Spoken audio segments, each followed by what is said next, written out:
Ya ngestokke dawuh. Mbak-mbak lan adik-adik pesinden sowan komplit ora komplit dikumplit-kumplitke no. Oh ngono. Ana ji lupat mok 6. 7 tambah sing mringkil cilik kaya benik ya enak ya. Ya gandeng awake dhewe lagi sepisan ji iki sowan rene mok ora ana salahe ora ana eleke ditepungke no. Oh ditepungke. Ya mak ya ngestokke dawuh.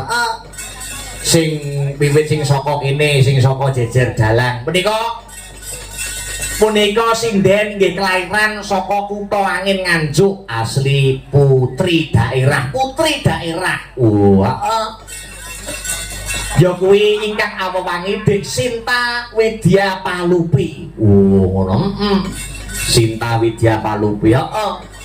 Iki selain nyinden uga dadi guru no. Wis mulang wis dadi dwija. Iya, kuwi repote ra umum Dik Sinta kuwi. Sinden Dik Sinta mawawan karnaval ngancani murid-muridé bengine langsung bablas tanggapan. Dik Sinta kuwi mulang ning SMK Kosgoro. SMK Kosgoro. Awan ngancani murid-muridé karnaval bengi ijik ya kuwi bablas tanggapan. Iya luar biasa semangate. Iya. Terus jejere Dik Sinta menika nggih putri daerah asli kelahiran Kota Angin Kadipaten Nganjuk menika sinden sing fa insyaallah umure awet umure dawa. Oh iya. Mergo irunge blesek no nek ambekan irit. Jejere Dik Sinta kuwi. Iya, sapa? Nuwun inggih menika Mbak Sri Wahyuni utawi Mbak Sri Pesek. Oh iya, Sri Pesek yo kuwi no bocahe potongane nggih niku. Pesek. Wis akeh, sing tresnane wis akeh. Penggemare Pesek iki wis akeh militan no. Pesek garis keras ya. Ya. Mbak Sri Pesek.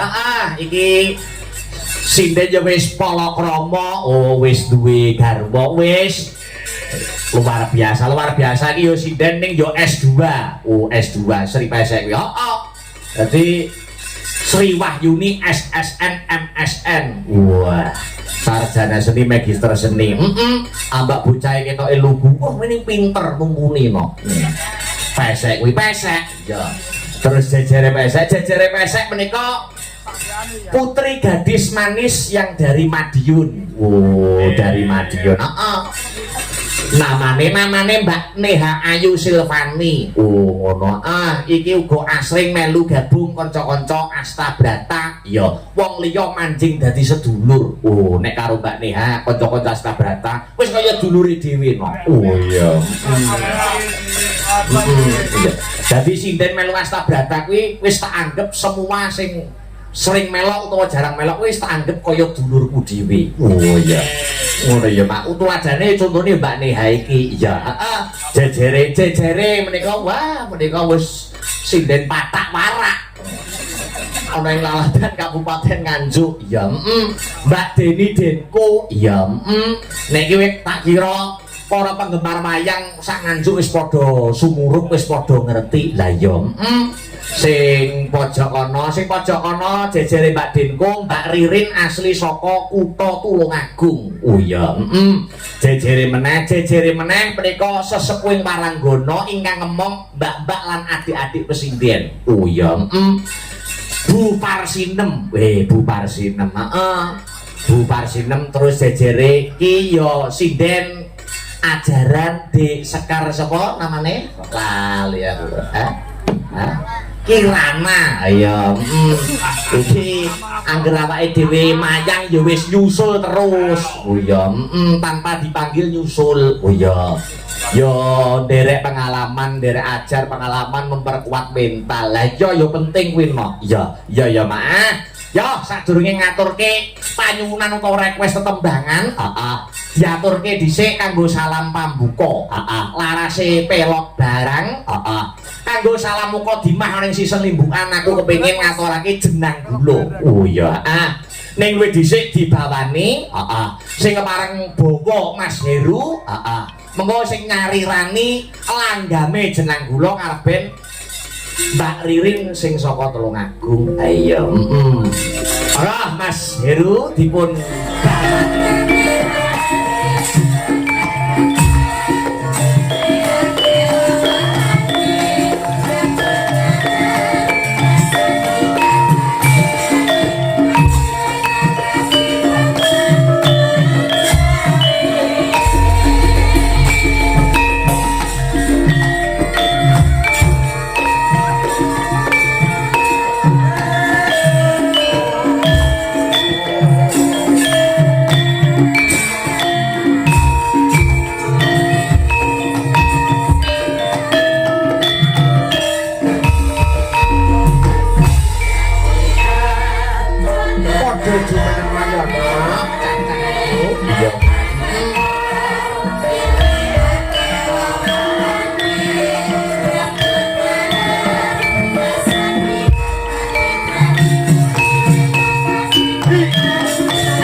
Alhamdulillah.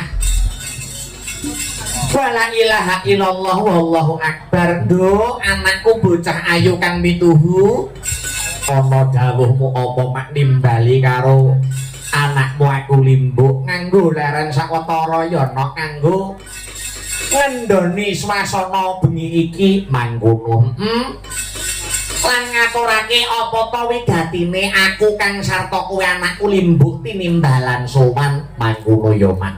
Iya. Ning sadurunge matur kang akeh-akeh kang sarta sadurunge ngaturake tetembangan ingkang maneka warna.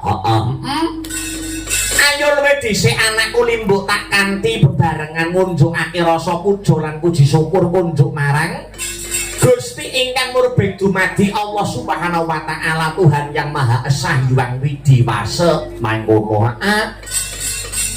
Ingkang angka sepisan ngunjukake rasa syukur marang Gusti ingkang murbeng dumadi.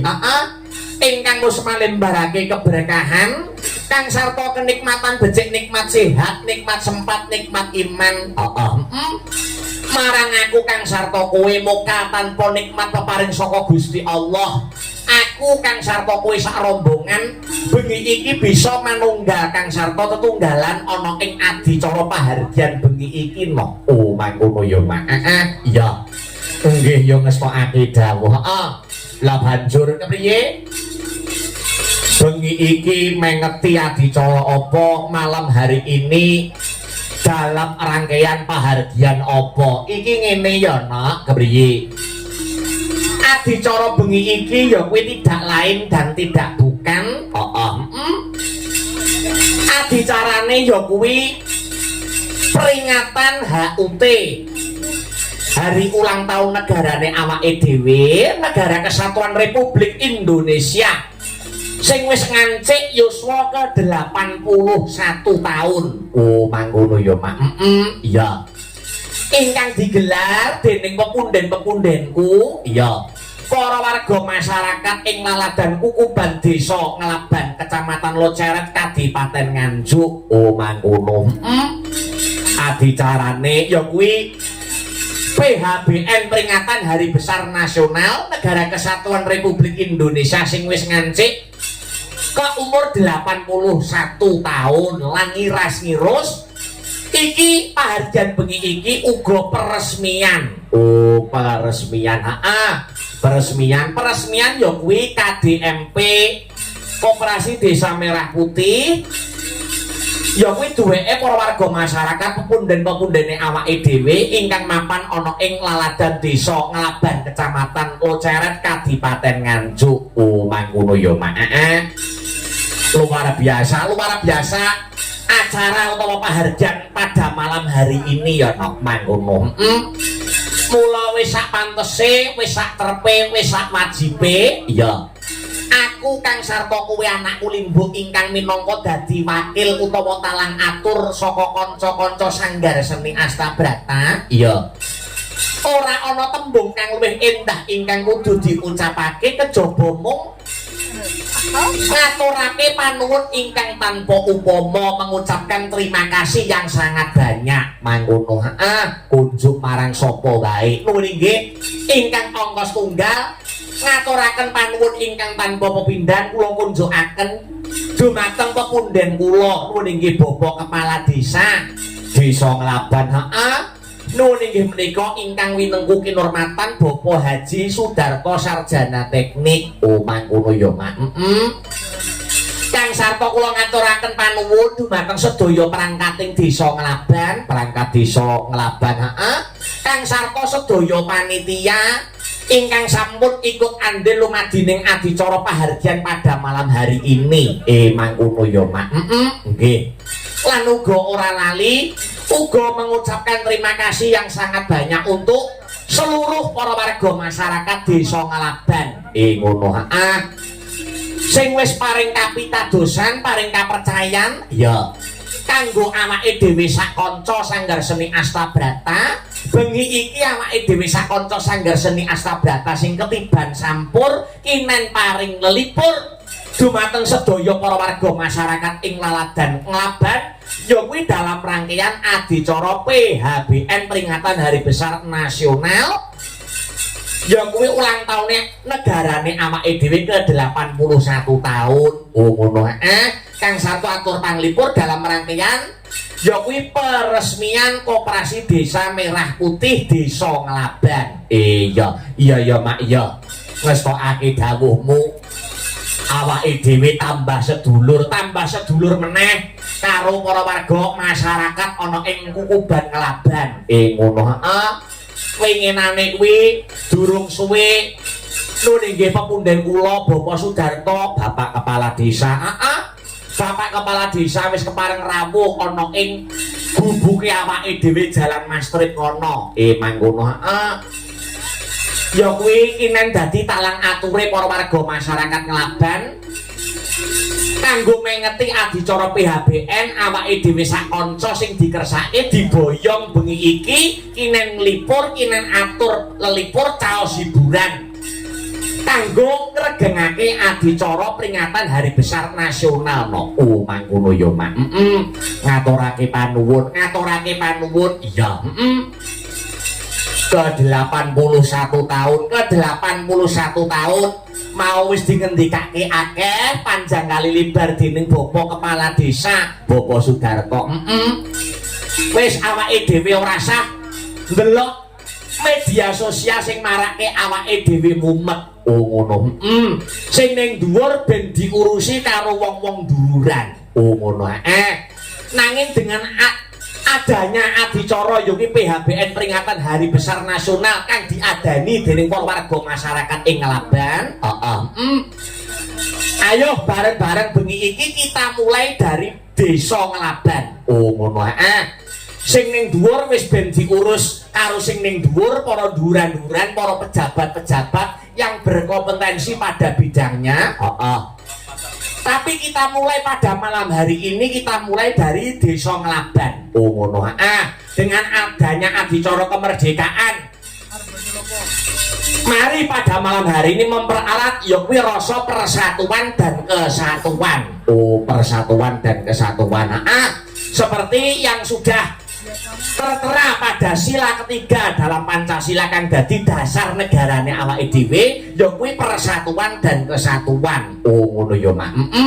Bedaning agama aja nganti gendro, bedaning manemu aja nganti udur padu, bedaning pilihan aja nganti ndadekake regejekan. Oh ngono. Mula kanggo adicara mempererat rasa persatuan dan kesatuan ditanggapke wayang iki tak kira wis tumbuh oleh tutup. Oh, tumbuh oleh tutup. Ayo. Merga dengan adanya adicara kesenian dan kebudayaan, wabil khusus adicara wayang kulit kaya bengi iki, wayang minangka dadi ajang silaturahmi. Ngono. Wayang dadi ajang silaturahmi. Wayang dadi sarana ajang kanggo ngraketake tali paseduluran, mempererat rasa persatuan dan kesatuan. Sapa gelem nguri-nguri kang sarta ngurip-urip budayane, uripe para warga masyarakate fa insyaallah tetep bakal rukun. Oh ngono. Sapa tetep gelem nguri-nguri kang sarta ngurip-urip budayane, uripe para warga masyarakate fa insyaallah bakal diparingi guyub rukun, sayuk rukun, samat sinamadan, daya dinayan, sayek saeka kati. Mangkono. Buktine apa? Buktine no. Kaya nonton wayang warga masyarakat Desa Nglaban mirsani wayang pada malam hari ini. Tumplek-blek dadi siji, tumplek-blek dadi siji. Ora nyawang kuwi endek dhuwuring derajat pangkat, ora nyawang sugih miskin ning bondo donya. Kabeh padha lungguh bebarengan mirsani kesenian kita ya kuwi kesenian wayang kulit. Oh ngono ya Mak. Dadi kanggo warga masyarakat sing tetep memegang tradisi, sing tetep memegang adat istiadat, sing tetep gelem nguri-nguri kang sarta ngurip-ngurip budayane, fa insyaallah warga masyarakate ya tetep bakal kondusif, fa insyaallah warga masyarakate ya tetep guyub rukun, ora ana regejekan apa-apa. Oh ngono ya Mak. Dadi budaya utawa kesenian utamane wayang kulit kuwi kena kanggo ajang silaturahmi, kena kanggo ajang mempererat tali persatuan dan kesatuan. Pancen kaya mangkono no. Ya. Apa meneh bangsane awake dhewe. Oh ngono. Awake dhewe urip ana bangsa Indonesia, utamane urip ana ing tanah Jawa. Oh ngono. Ana ing Nuswantara. Ya. Tanah Jawa, bumi Nuswantara yang sangat kental dengan budayanya, yang sangat kental dengan adat istiadatnya. Oh ngono ya Mak. Iki wis ditinggali, wis pinangka dadi tinggalane para kakek moyang nenek moyang para nama kuno biyen no. Oh mangkono. Mula Indonesia arep geger kaya ngapa? Yen wong tanah Jawa tetep gelem nguri-nguri budayane, fa insyaallah ora bakal ndadekake berdondi, fa insyaallah ora bakal ndadekake gegeran sing gedhe. Oh ngono ya Mak. tuladane piye tuladane upamane ana satu wilayah sing ora duwe budaya satu wilayah sing ora budayane ora diuri-uri budayane asor ana lho ana contone apa tuladane apa contone negara Timur Tengah kae oh ngono Timur Tengah kae wis ora duweni budayane asor satemah sing ana mung gegeran rina wengi anane mung peperangan oh ngono rina wengi anane mung gegeran ora cetha sing digegerke apa oh ngono ya mak iya mulane ora sah niru bangsa manca ora sah niru bangsa manca kembalilah ke jati dirine awake dhewe ya kuwi jati dirine awake dhewe wong Nuswantara iya ana tetembungan asor luhuring bangsa gumantung marang luhuring budaya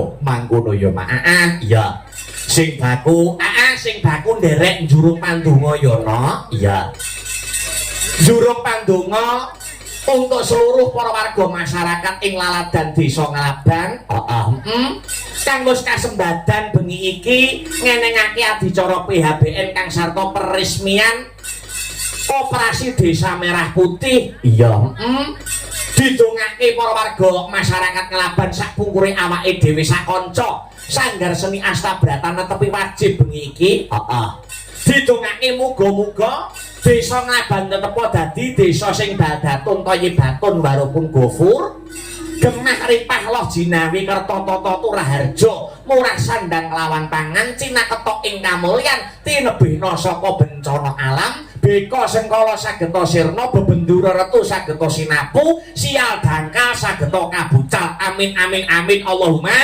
amin Allahumma amin amin amin ya rabbal alamin hasbunallah wa ni'mal wakil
sadurunge awake dhewe munggah ana pepanggungan iya uga wis diwiwiti iya ana dalang ya kuwi umure ya sak adike awake dhewe ngono utawa sing diarani mucuki no ngono dalang yo diarani bocah yo wis dewasa sak adik awake dhewe ya kuwi wujud sumbangsihe ternyatane ya sing mucuki sadurunge awake dhewe dalang mau uga dalang sing asli saka desa Nglaban kene putra desa asli Nglaban kene iya luar biasa ternyatane awake dhewe yen nyawang saiki perkembangan regenerasi seniman utamane tukulan-tukulan dalang sing utamane umure sak ngisore awake dhewe ana ing laladan Nganjuk kuwi wis akeh banget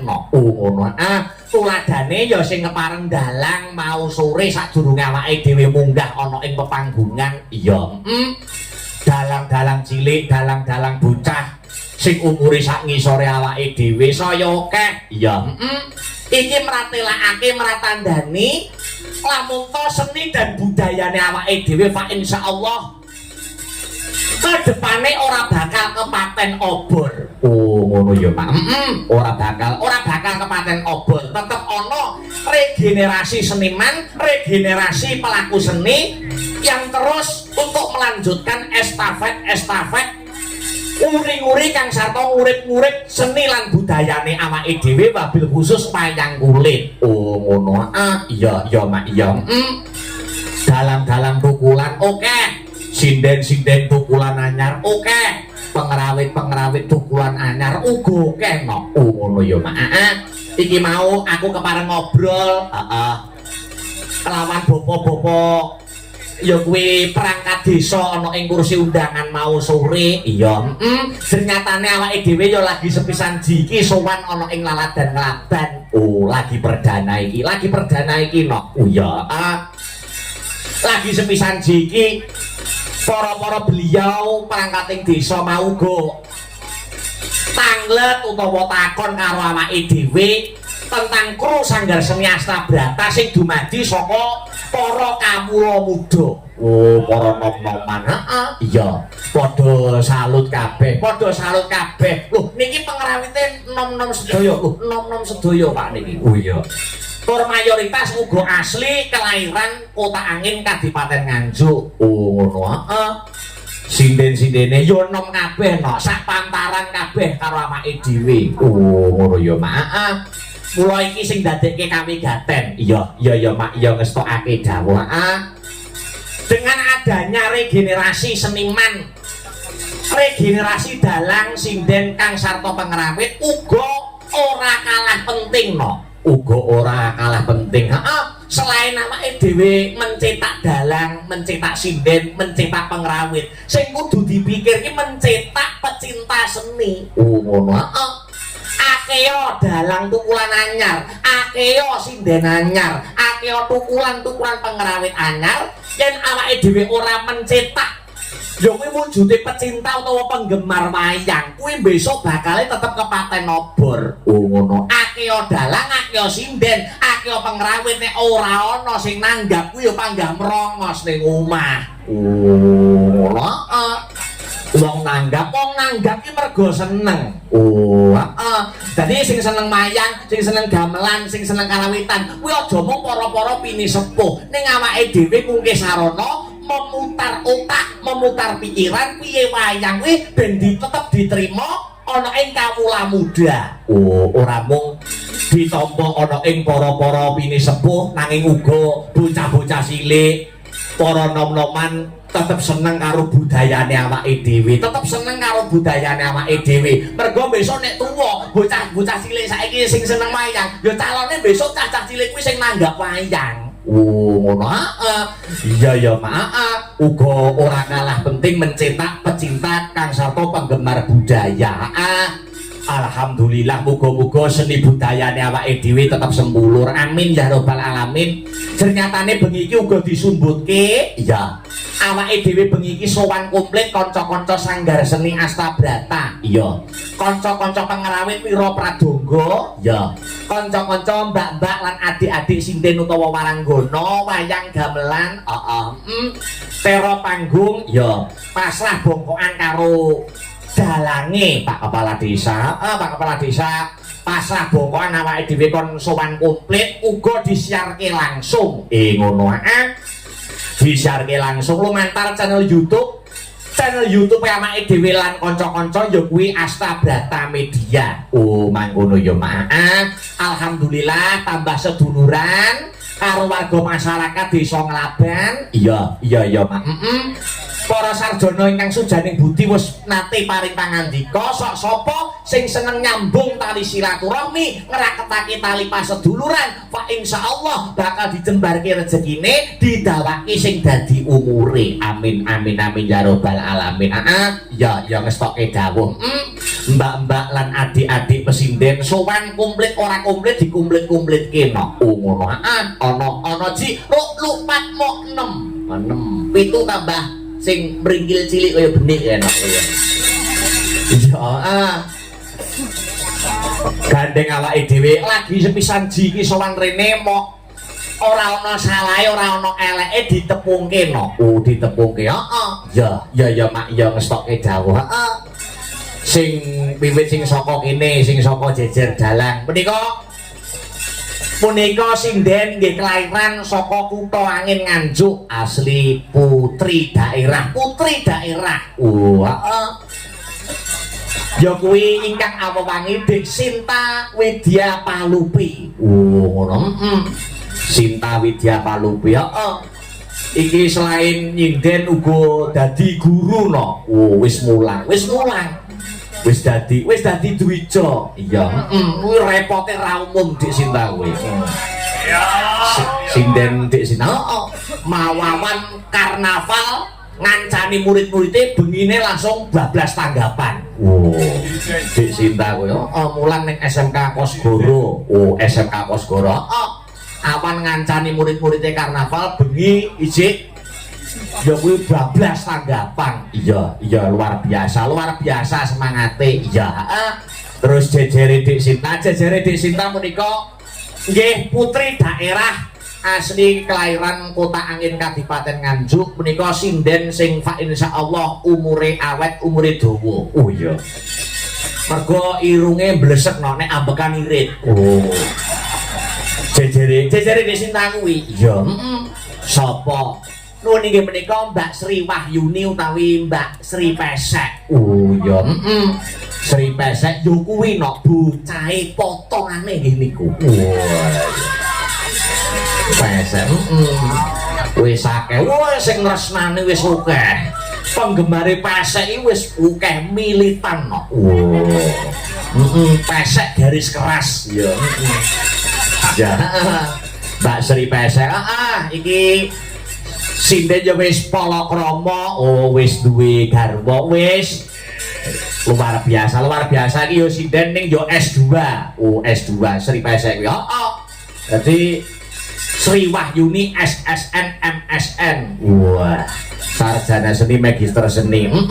Ambak bocahe ketoke lugu. Ini pinter mumpuni no. Pesek kuwi Pesek. Ya.